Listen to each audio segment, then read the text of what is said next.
There's a massive lie which you've been told by the audio industry, and I'm going to expose that right now in this video. So it's this whole idea that different plugins have different flavors, and you need to buy a whole bunch of different EQ plugins to get the different flavors, because some sounds might sound better with that EQ and some sounds might sound better with this other EQ, and you need to experiment to find that difference. Now, I'm sorry to burst the bubble here, but this is just how the audio industry squeeze more money out of you after you already have the tools you need. Go on, buy another EQ. Why? I've already got one. You've only got one? How embarrassing. You need to buy a bunch of different EQs to get different flavors. Really? Yeah, I can't believe you've only been using one single EQ this whole time. Now, I've got a super analog sounding EQ for you, totally different from the cold, harsh digital EQ that you've been using. It sounds completely different and will completely transform your mixes. In reality, this is almost entirely just bullshit. In almost all of the cases which actually matter, just having one single full-featured high-quality EQ is going to give you all of the flavors and tones that you need.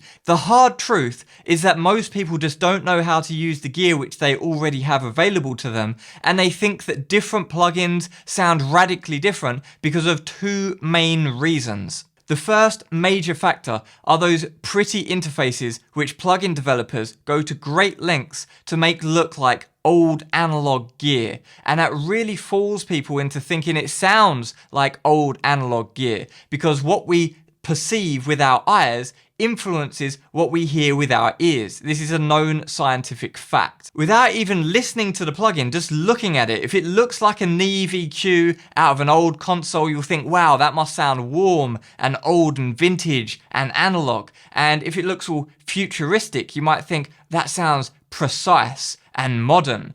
And if it's got no interface at all, you might think, oh, that just sounds cheap and crappy. They could all be the same EQ, but you think that they sound differently based upon their pretty interfaces or lack thereof. And this isn't just some theory which I'm chucking out there. This is a very well established scientific fact, and plugin developers know this very well. Look for a video on the McGurk effect, for example. There's a whole bunch of audio-visual illusions out there on YouTube. You can go and search them if you're interested. The second reason is because Q implementation. So you know that knob on an EQ called Q, or bandwidth? That is implemented differently across different EQ plugins from different manufacturers. So on one plugin, you might set it to 1, but that might correspond on another plugin to a setting even of 2. It could be radically different between plugins. So if you don't know how to use the EQ correctly, you're not familiar with it, then you could be fooled by the fact that there's differences in the Q. You might be thinking, that's a bit of a controversial claim, and I'm not going to believe that before I see some evidence. Well, I've got some evidence for you. I've got inarguable, objective scientific fact, because we're just going to get two signals, flip the polarity of one of them, and we're going to listen to the delta. The delta is the difference between two signals. And if there's no delta, if we don't hear anything, we don't hear any difference between the two signals, then there is no difference.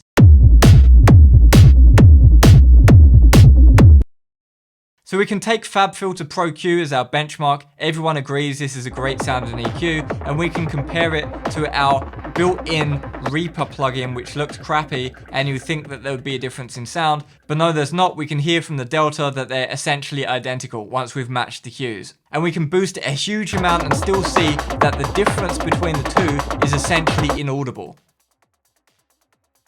Now we can compare the difference between Nova and FabFilter, and we can also see that they're essentially the same. And to make a point, we can take this comically crappy looking built-in operating system Mac EQ, and we can see that when we properly match it, it's essentially identical as well.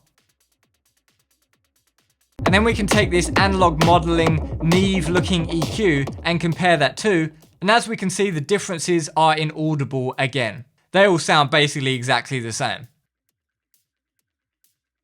So as you could see, the frequency and the gain controls were all perfectly calibrated, because to be honest, anything else would just be a design failure. But the Qs, the width of the bell, was very different between the EQs.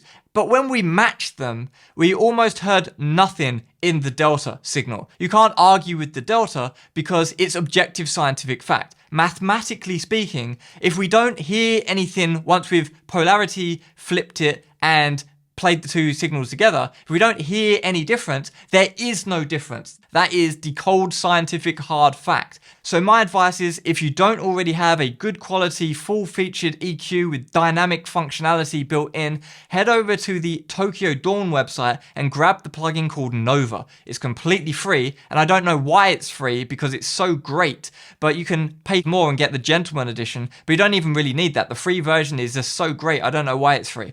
Alternatively, there's other plugins like FabFilter Pro Q3, which is also a great EQ plugin. However, the dynamics functionality is about as useful as a chocolate teapot because it doesn't have any time constants. So what I'm saying is you absolutely need one high quality EQ. You don't need a whole bunch of different ones because that sounds better on guitars and that sounds better on kick drums. No, if you know how to use an EQ properly, they all sound the same. But now the astute viewers might be thinking, well, that's just bells. What about shelves? Maybe shelves sound radically different between different EQs. And yes, there is some truth to this, especially the analog modeling plugins, for example, from Waves. They do some weird stuff with the shelves. But even so, we can just recreate that in FabFilter. Listen to the delta. There's almost no difference between the two.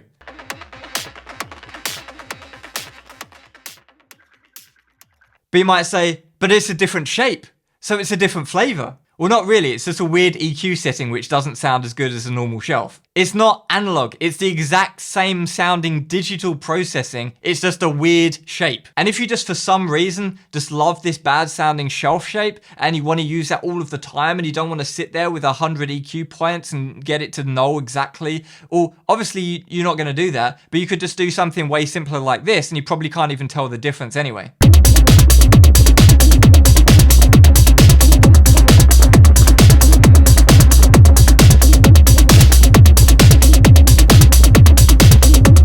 Now there is actually one true alternative flavor of EQ and it's called linear phase EQ. This is most useful pretty much only in the high frequencies, but plugins like FabFilter have got this built right in. You can just go down to the bottom of FabFilter and switch from minimum phase to linear phase, and they've even got another mode called natural phase, and you can just switch that. And if your one plugin does everything that you need, then you don't need 10 different plugins which you think sound different because they have different pretty interfaces. So hopefully now you're convinced if you use one high quality EQ properly, you don't need to buy multiple different EQs to get different flavors. This is just a scam from the audio industry, the plugin developers trying to get you to buy more plugins from them. And that's fine. If they want to make money, they have to come up with some reason for you to buy them. But don't be fooled into thinking that they actually sound different. They don't.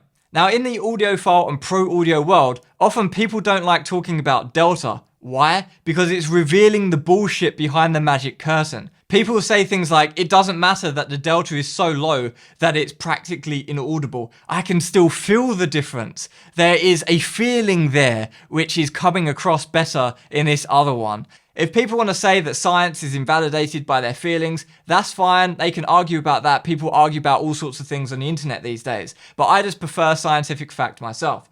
But the absolute most important critical thing in using an EQ is being able to use an EQ properly. And so I've got your back on that one. I've got a bunch of courses on my website. Check out the link below, apmastering.com. And if you found this video interesting, check out one of my other videos. My whole channel is dedicated to audio.